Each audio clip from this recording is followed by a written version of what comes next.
52번지 청년회관을 임대하여 1930년 3월 2일에 첫 예배를 드렸습니다.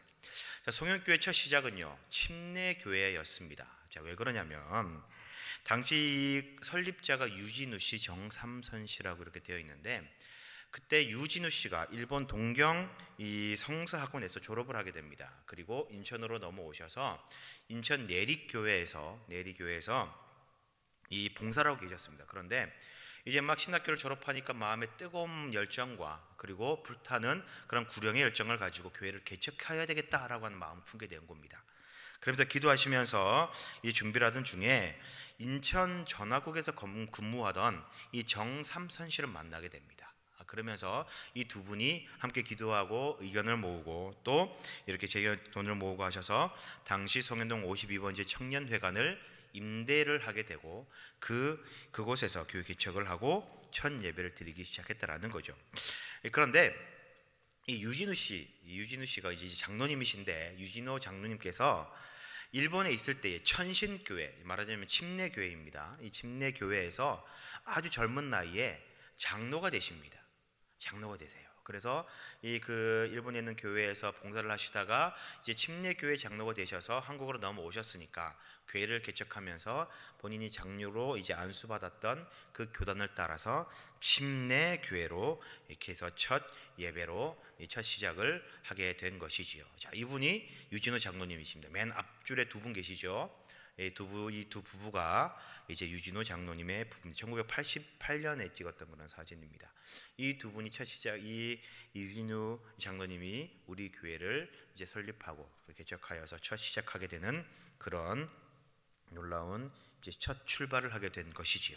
그리고 그 7월에 이 제 첫 번째 담임 목사님으로 이인범 목사님을 이제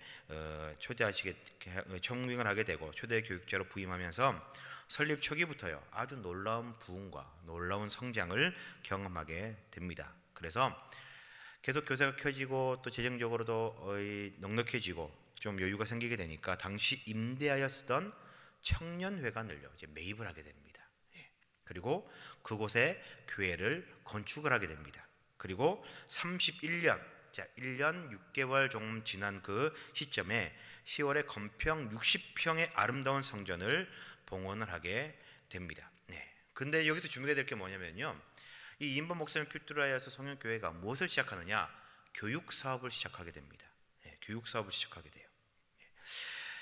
그 당시 부지를 이제 조금 더 추가로 매입하게 됩니다. 11필지를 11칸을 이제 땅을 더 구매하게 되고 부설 시설로 11칸을 더 이제 신축을 하게 돼 가지고 그때부터 교육 사업을 시작을 하게 되면서 당시 청소년들 대상으로 이제 문명 퇴치 운동을 하게 되고 또 유경 사업을 이제 벌이면서 이 교육을 시키고 이제 이 양육을 하는 그런 사업을 시작을 했다라는 것이죠. 이게 언제 일어났느냐? 30년 개척하고 2년 안에 일어났던 모든 일들이다라는 거죠. 우리 성현교회는 설립 초기부터요 놀라운 부흥과 은혜를 경험했던 그런 교회입니다. 처음에 이제 청년 52번지 청년회관에 있었던 교회가 이렇게 생겼었습니다. 자, 왼쪽에 여러분들 보시는 사진의 왼쪽에 31년도 교회의 모습입니다. 이렇게 지었었고요. 그 다음에 그 옆에는 이제 해방 이후에 53년도에 이인영 장로님이 이제 장립을 받을 때 그런 교회의 외관의 모습입니다. 여기서 인상 깊은 게 뭐냐면 여러분 여기 그 이인영 장로님 기념 사진에 보시면 뒤에 종탑이 있습니다. 이 종탑을 여러분 잘 기억을 해주시기 바랍니다. 제가 좀 이따 다시 한번 설명을 좀 드리도록 하겠습니다. 자, 그러던 중에 1932년에 이 초대 목사님이셨던 이인범 목사님께서 사임을 하십니다. 뭐 어떤 이유로 사임하셨는지는 제가 구체적으로 나와 있지 않지만 어쨌든 사임을 하시고 후임으로 이 경기도 광주의 이 경안교회라는 곳에서 목회를 하시던 이 신신근 목사님을 32년 9월에 이렇게 청빙을 하게 되고 우리 교회 2대 담임 목사님으로 이제 사역을 시작하시게 됩니다. 이 신신근 목사님께서요 이 교육 사업에 큰 뜻과 비전을 품으시고 당시 청소년들 대상으로 했던 그런 공부방이 있었다고 말씀드렸잖아요. 학교를 운영하셨는데 이거를 더 발전시켜서 무엇을 만드느냐, 영신성서학원이라는 공식적인 학원을 만듭니다. 그래서 해방 이후까지 이제 이 해방 때까지, 광복을 맞을 때까지 인재 양성에 힘을 기울이고 계속해서 이제 많은 인재들을 배출하는 그런 역할을 감당했다라는 거죠. 그 당시가 일제 강점기였잖아요. 참 힘들고 어려운 그런 시기였지 않겠습니까? 특히 이제 일본이 이제 그 후반으로 갈수록 전쟁에 불리해지니까 강제적으로 인력을 동원하고 또 이제 물자를 조달하기 위해서 뭐 많은 철물, 뭐 녹그릇, 심지어 뭐 수저까지 싹 다 수거해가지고 그 전쟁 물자로 썼다라고 그렇게 이야기를 합니다. 그런 많은 수탈이 일어날 때 그 중에 교회 종탑에 걸려 있는 이 종이요, 아주 귀중한 재료가 됐다라는 거죠. 그래서 모든 교회에 다 이 종들을 다 수거하고 강제로 빼앗는 그런 일들을 벌였다라는 겁니다. 그런데 너무나 다행스럽게도 이 송현교회가 이 모든 성도님들이 이제 이 와서 지키고 막 이렇게 대항을 하면서 이 종탑을 끝까지 지켜냈다라고 해요. 그래서 해방 때에 유일하게, 인천 지역에 유일하게 남아있던 종탑이 우리 송현교회의 이 종탑이었다라고 그렇게 이야기를 합니다. 네.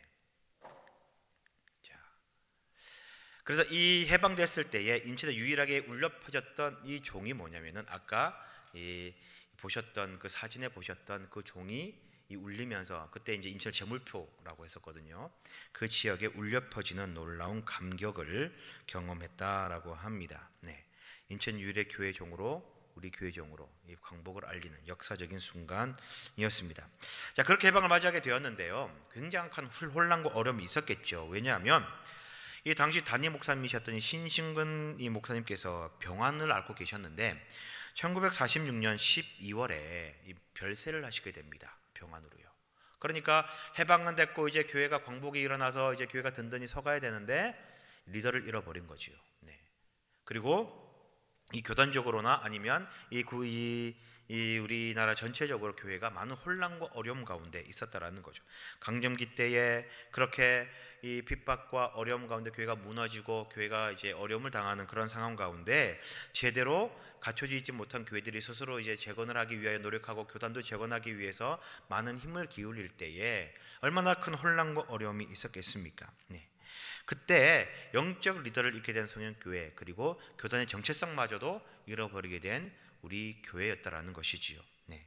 이런 혼란 가운데 우리가 어떤 신앙의 노선을 가져야 될까라고 하는 그런 이 혼란을 겪고 있는 중이었습니다. 네. 그래서 이제 다시 한번 이 교단을 정하고 한번 이 신앙의 노선을 정하기 위하여 여러 가지 백방으로 소문 끝에 여러 가지 어떤 수습을 하던 그 가운데 이제 그 당시 교회 집사님이었던 윤은상이라고 하는 집사님께서 각 모든 이 교단의 총회를 다 참석을 하게 됩니다. 내방을 하게 됩니다.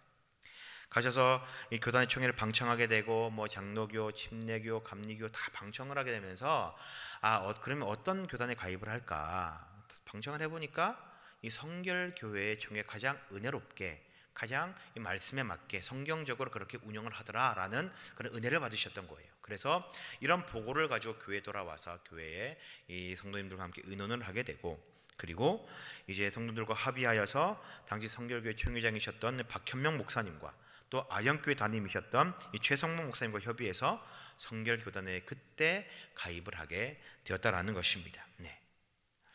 자, 이렇게 교단을 바꾸는 그런 과정 가운데서도 좀 안타까운 일이 좀 벌어지게 되는 거죠. 아까 보셨던 이 유진우 장로님께서요, 이 교단 가입에 대한 일치를 보지 못했던 거예요. 유진우 목사님, 이 장로님께서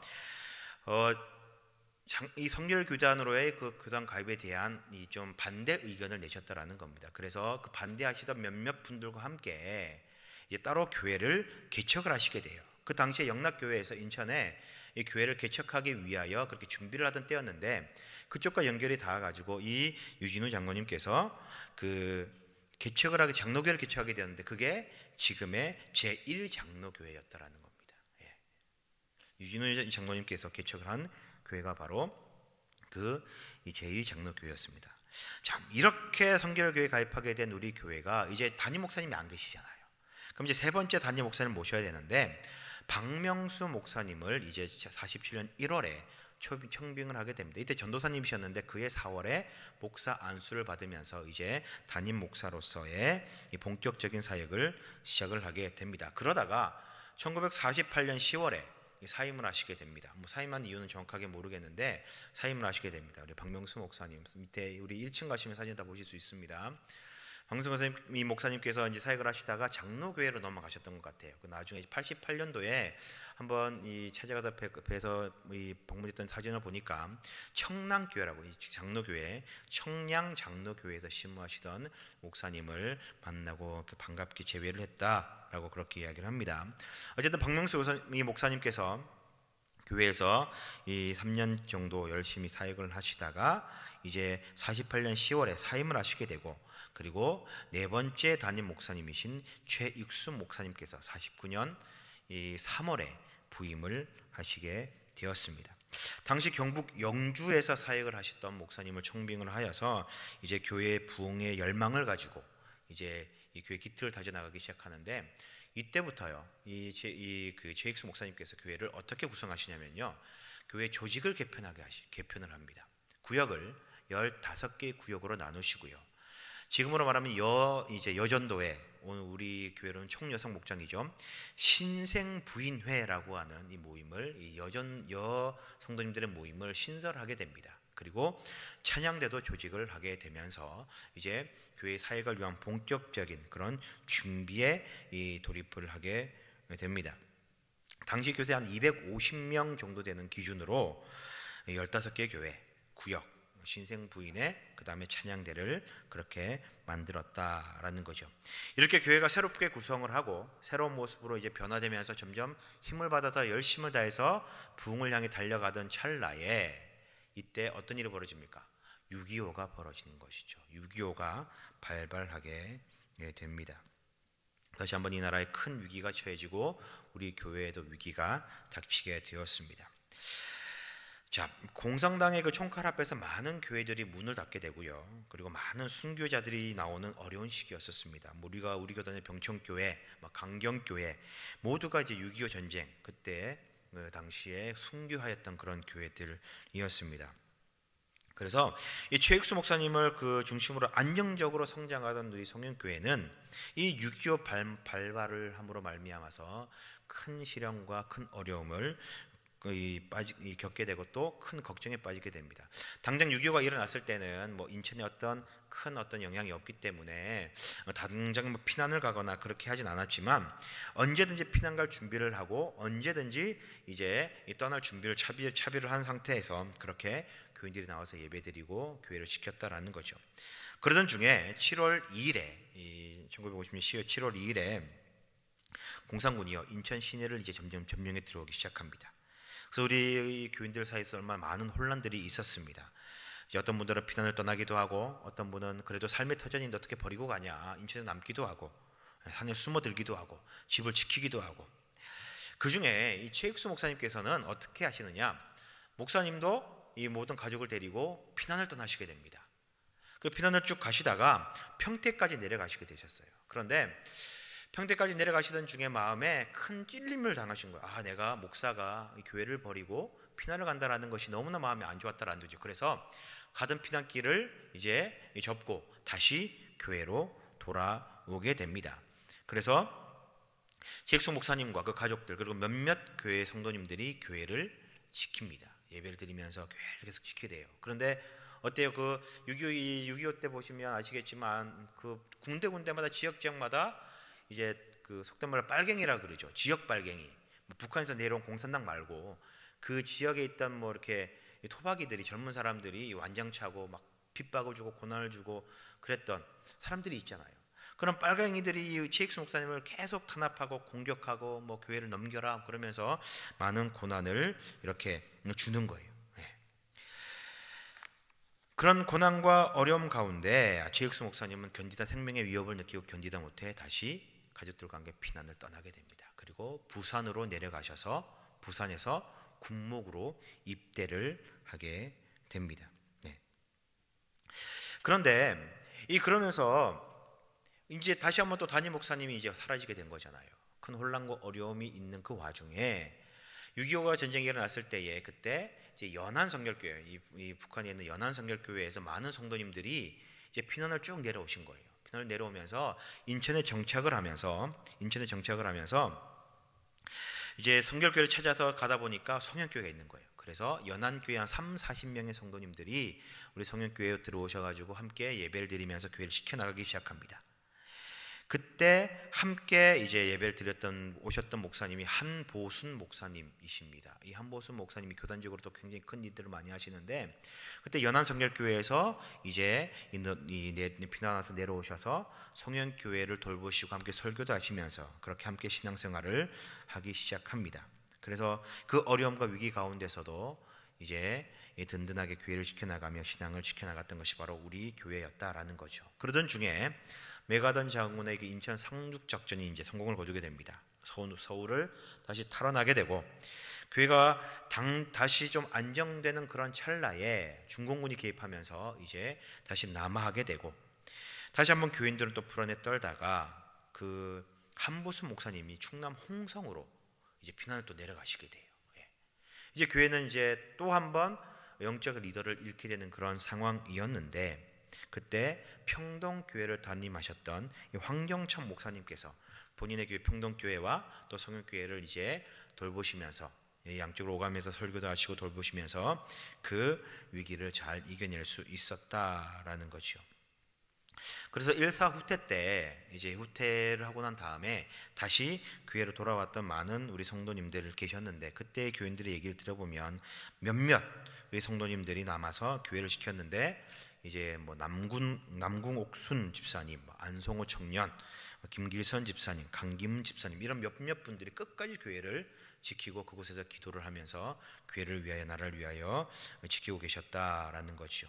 그래서 이제 교회는 그럼에도 불구하고 그런 동난과 어려움 가운데서도 끝까지 지켜나갔던, 그리고 함께 기도했던 그런 교회가 바로 우리 성현교회였다라는 겁니다.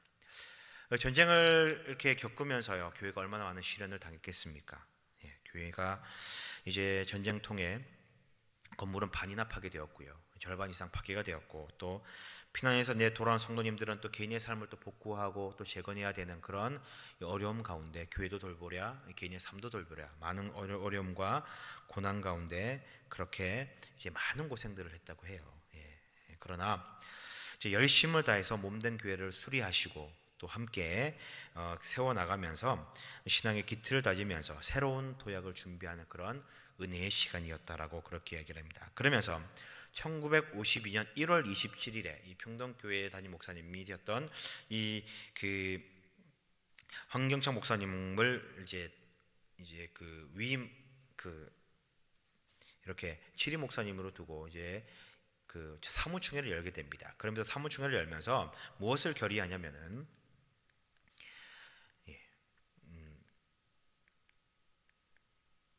무엇을 결의하게 되냐면, 다시 한번 교회를 재건하고 이제 담임 목사를 모시고 교회를 든든히 세워나갈 것을 다시 한번 결의를 하게 됩니다. 그때 교세가 200명이었다고 해요. 1952년 1월 27일 사무총회록에 의하면 200명의 그 교인들이 함께 모여서 이제 예배를 드리고 또 그 교세 200명으로 교회를 재건하기 시작합니다. 그때 평택교회에서 신무하시던 우리 이정백 목사님을 52년 12월에 청빙을 하게 되고 이제 5대 담임 목사님으로 모시고 이제 첫 사역을 시작하게 되었습니다.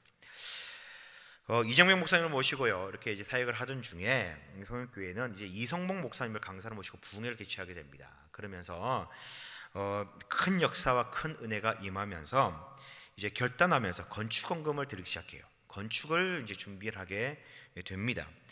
예상했던 금액 이상으로 많은 이제 그 금액이 저축이 되게 이제 모이게 된 거죠. 헌금이 많이 모이게 된 거예요. 이제 이 재정적으로 여유가 생겼고, 그러면서 건축에 대한 다양한 논의가 이제 이루어지게 되었습니다. 여기 지금 송현동 52번지에 다시 한번 교회를 짓자, 그런 의견부터 시작해서 다른 지역으로 이전을 하자라고 그렇게 이야기를 하면서 결론은 어떻게 났냐면은, 지금 이 건축 준비하면서 송현동 87번지를 매입하게 됩니다. 지금 우리가 있는 이 위치죠. 87번지의 건물을 매입을 하게 되고 땅을 다지고 건축을 하기 시작합니다. 그런데 교회 내부적으로 뜻하지 않은 문제가 생긴 거예요. 어떤 문제가 생겼냐면은, 이제 기존 교회 성육교 성도님들이 계셨고, 이제 설명드렸다시피 북에서 피난 내려온 연안교회 성도님들이 섞여 있었잖아요.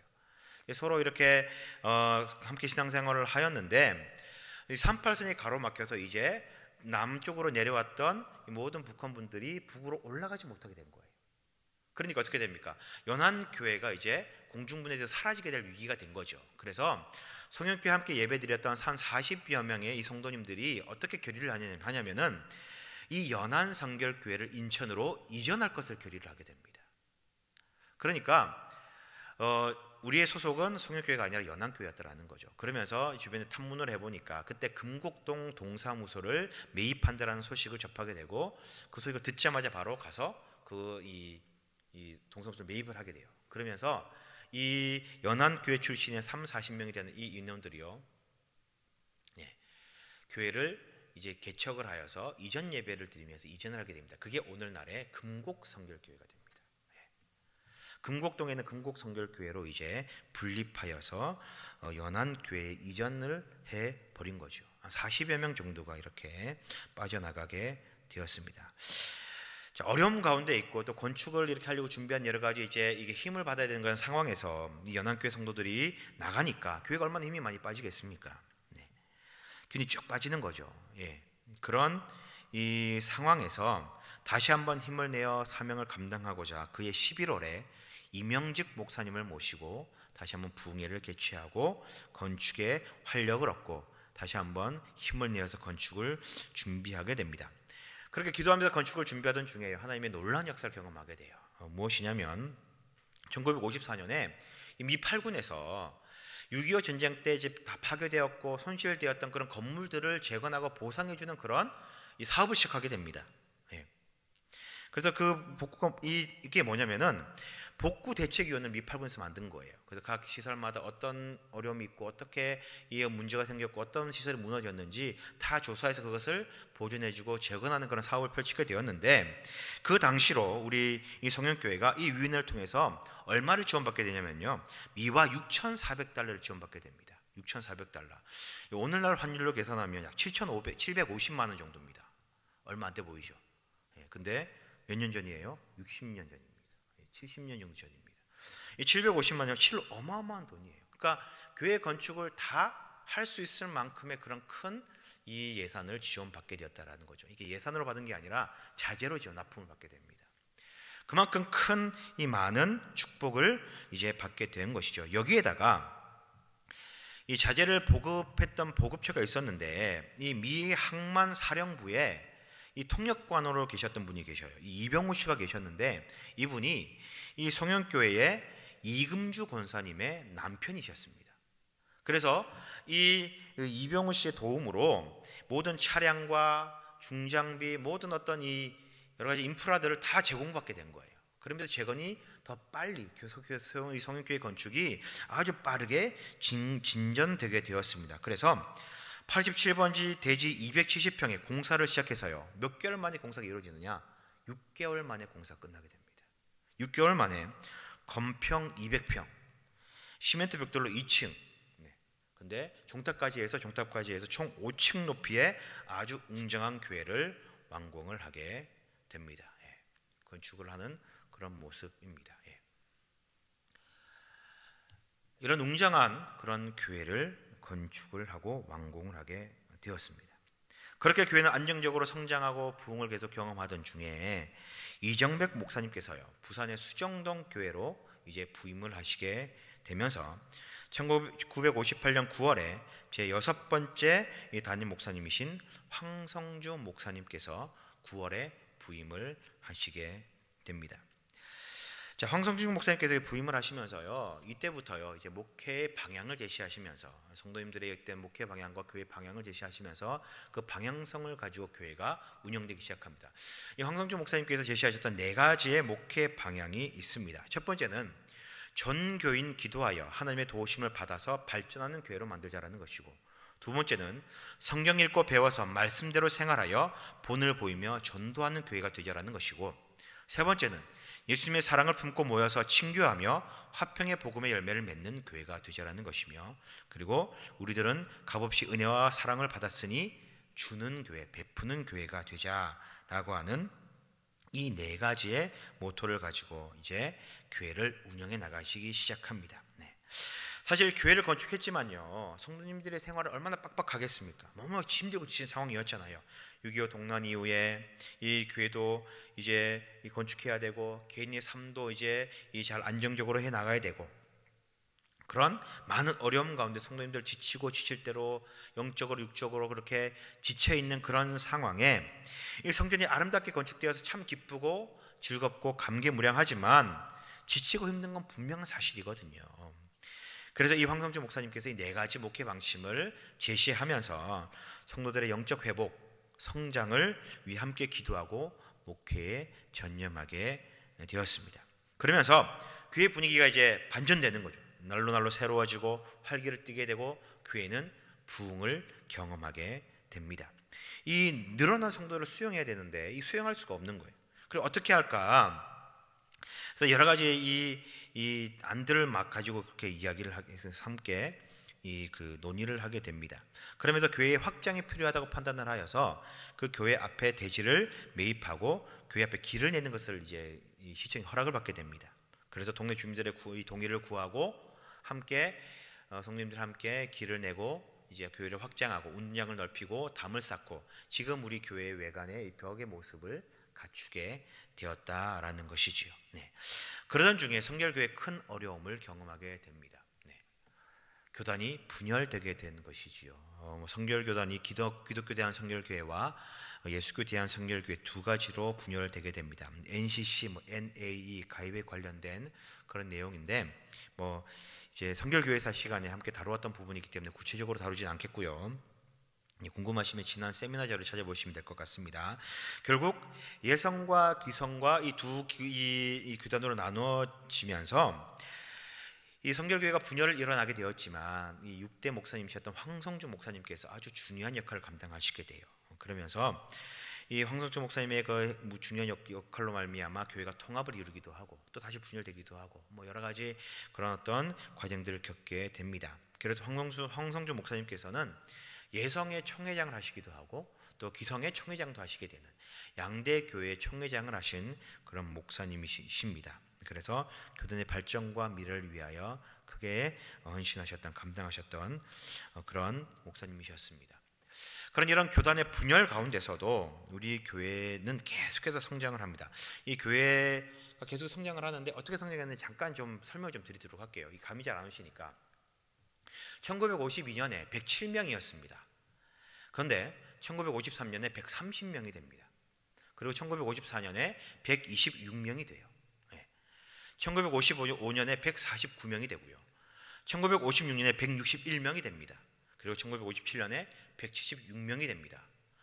찔끔찔끔 성장했네. 그렇게 생각 드시죠. 그런데 이게요, 세례교인 기준이에요.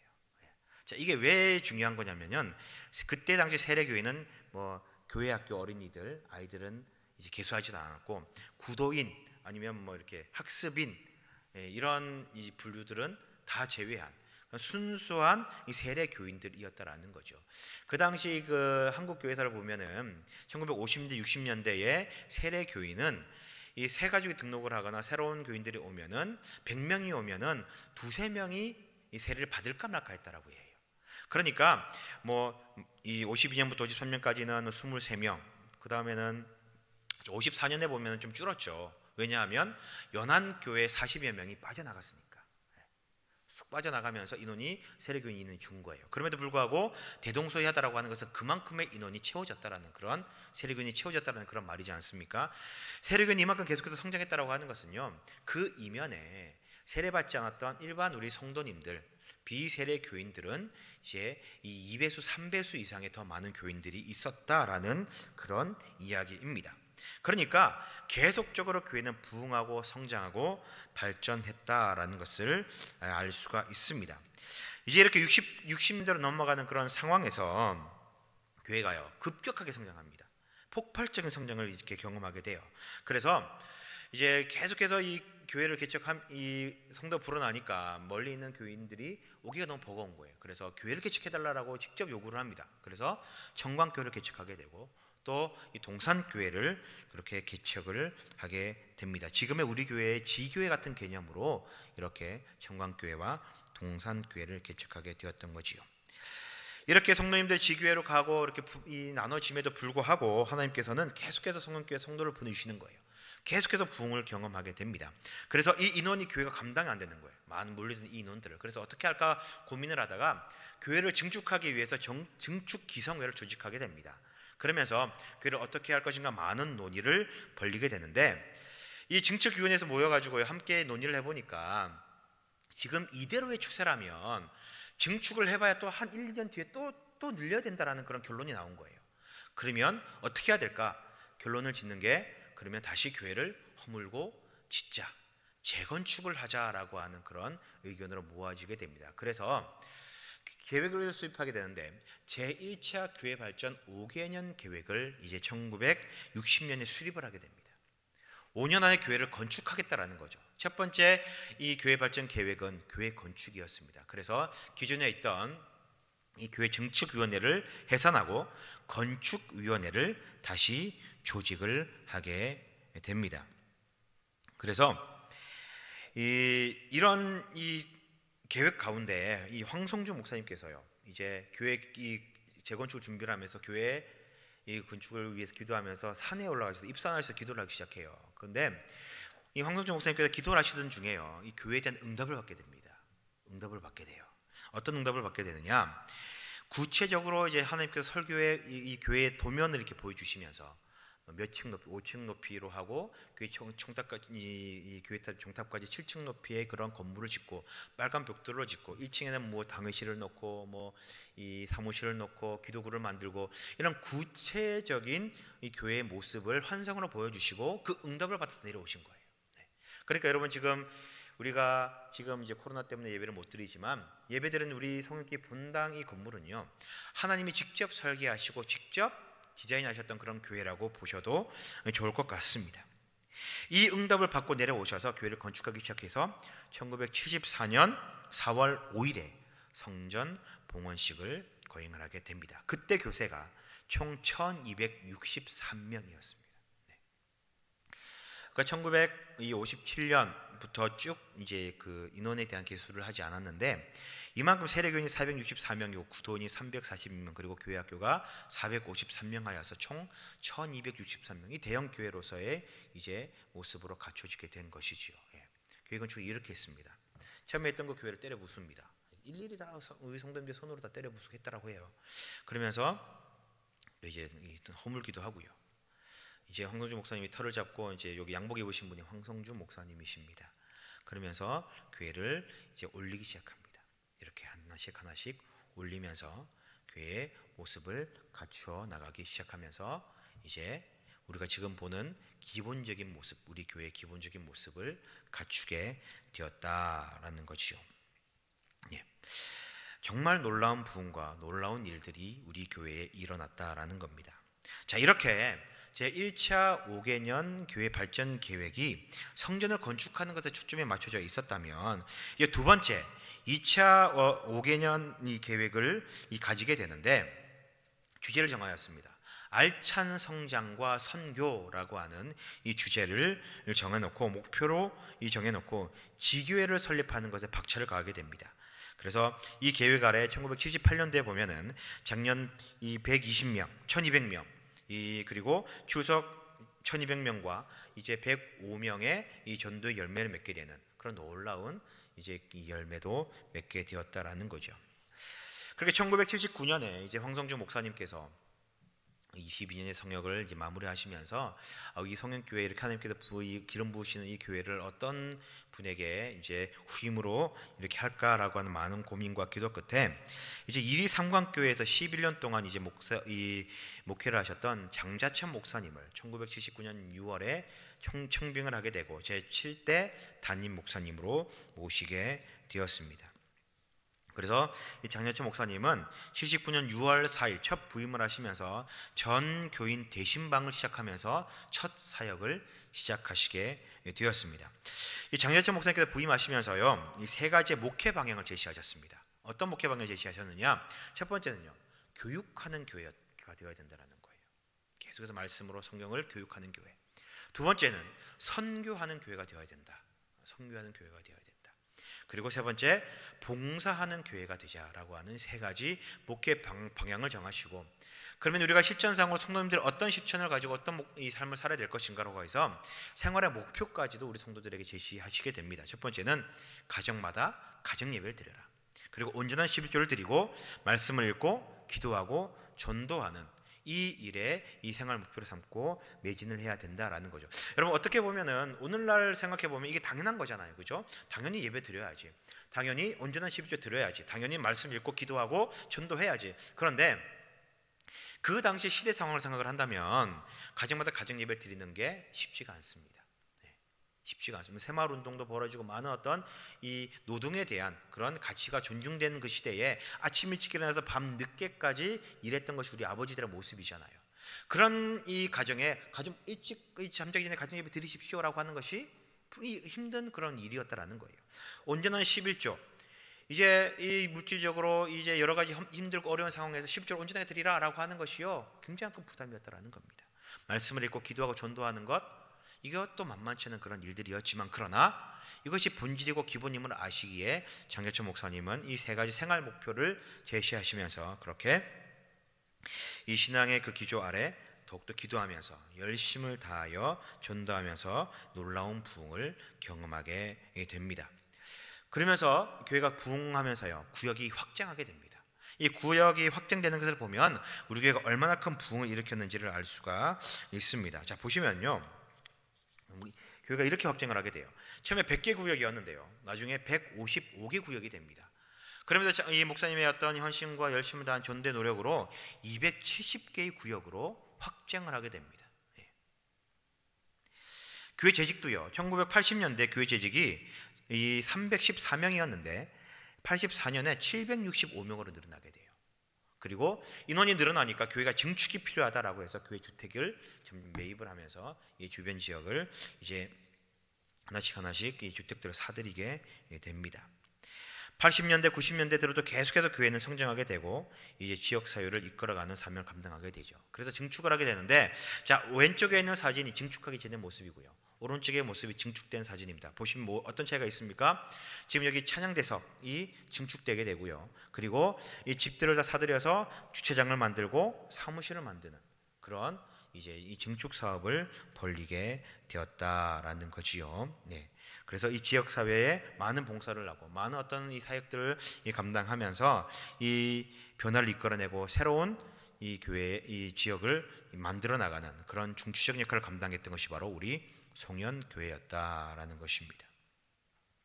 그렇게 지속적으로 성장하던 것 가운데 이제 2002년에 장자천 목사님께서 사임을 하시게 되고 제 8대 담임 목사님으로 제가 가장 존경하는 조광성 목사님을 이렇게 담임 목사님으로 모시고 변화하는 시대에 새롭게 변화하는 교회로의 모습으로 탈바꿈하게 됩니다. 이 조광성 목사님께서는 이 세 가지 목회 철학을 제시하시면서 교회를 운영하셨습니다. 세 번째, 우리가 잘 아는, 제가 이 사진을 굉장히 좋아합니다. 인자하게 웃고 계신 이 사진을 굉장히 좋아합니다. 네.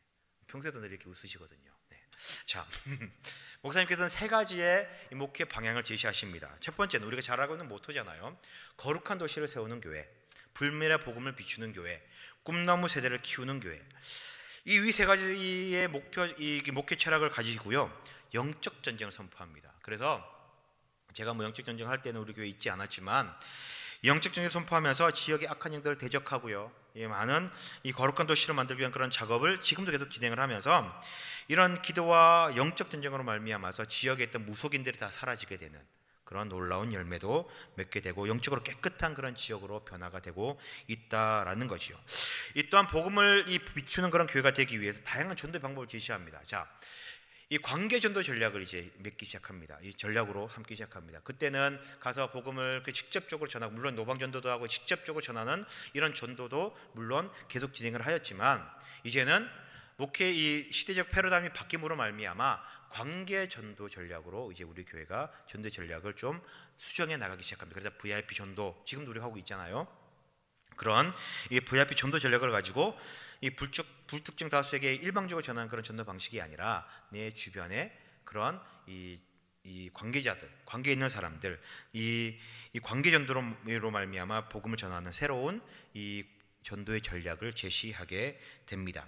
또 그러면서 비전 선교사를 파송하게 되는 그런 그 복음 전가하는 그런 일도 계속 벌여 나가고 있고, 또 비전 센터도 완공을 하게 됩니다.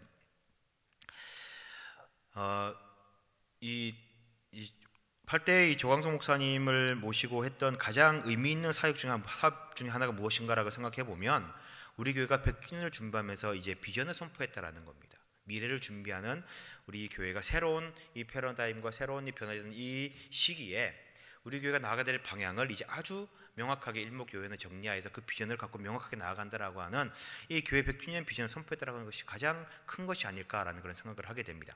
선교, 교육, 봉사, 교제 이 네 분야에 대한 구체적인 목표를 정하고 그것을 선포하게 됩니다.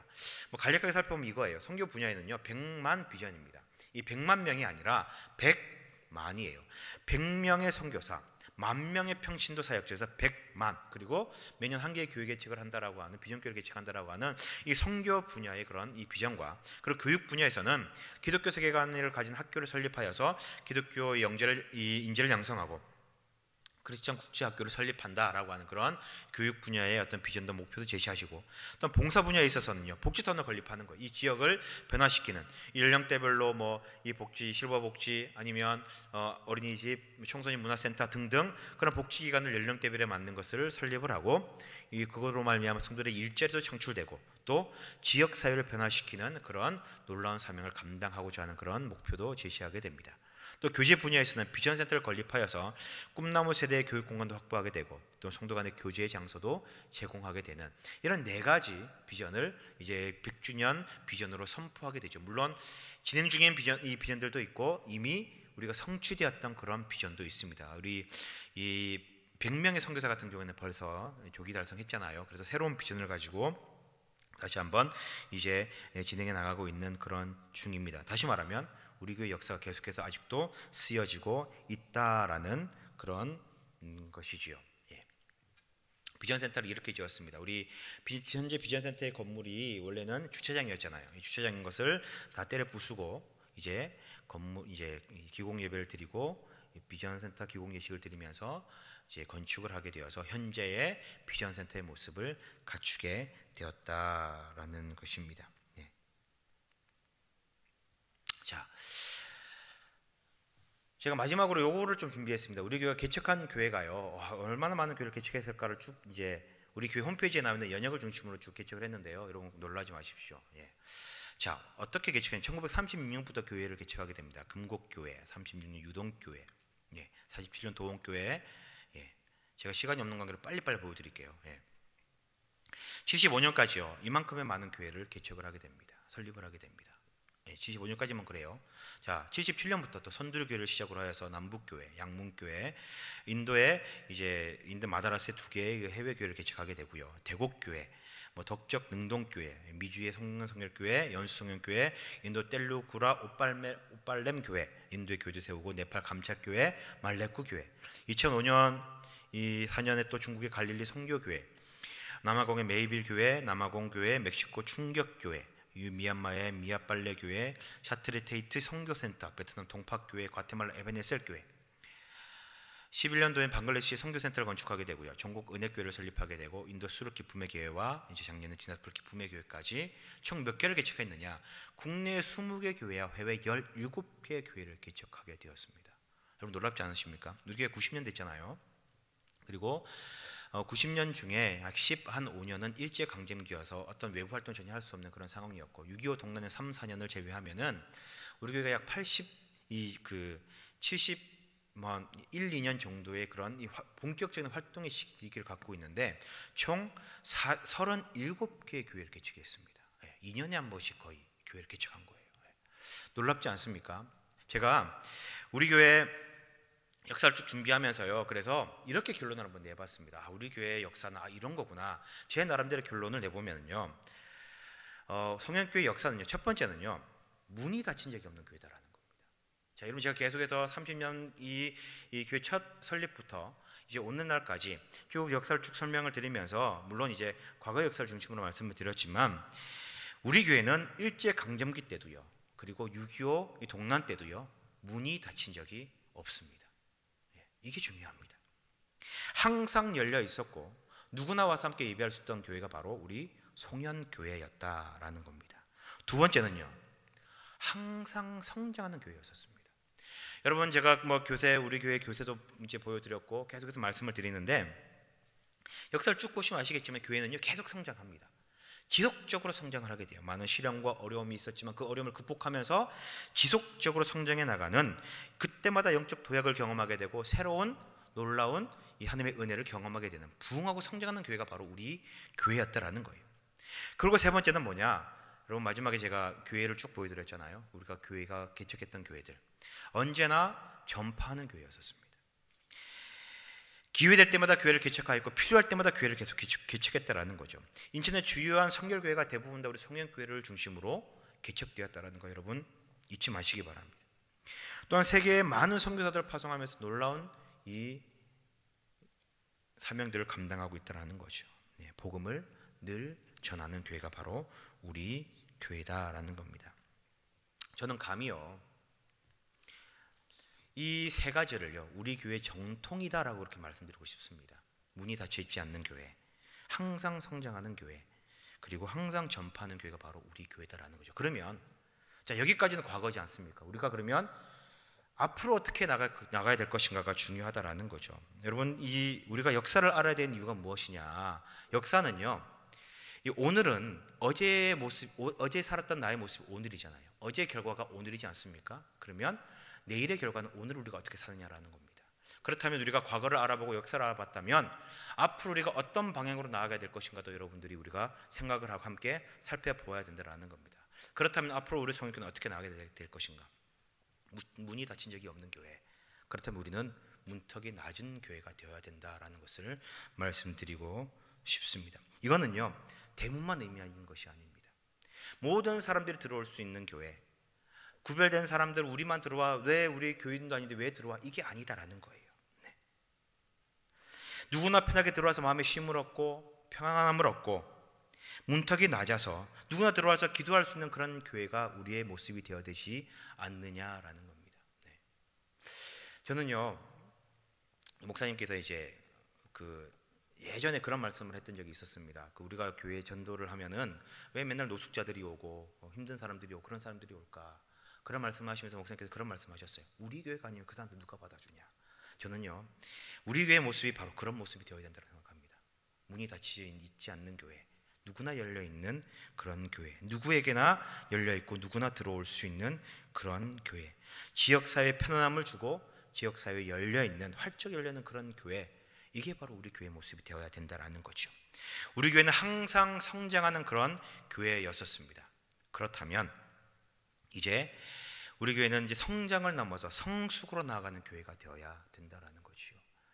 이때까지 우리 교회 부흥의 역사가 수적으로, 이제 외모적으로, 물질적으로 부흥하는 그런 이 성장의 그런 역사였다면 이제는 개인이 성장하는 거예요. 영적으로 성장하고 성장을 넘어서 성숙해져가고, 아니 성숙을 넘어서 이제 완숙해져가는 그런 모습으로 나아가는, 개개인의 부흥과 개개인의 성장을 이제 도모하는 그런 교회가 되어야 된다라고 저는 생각을 합니다.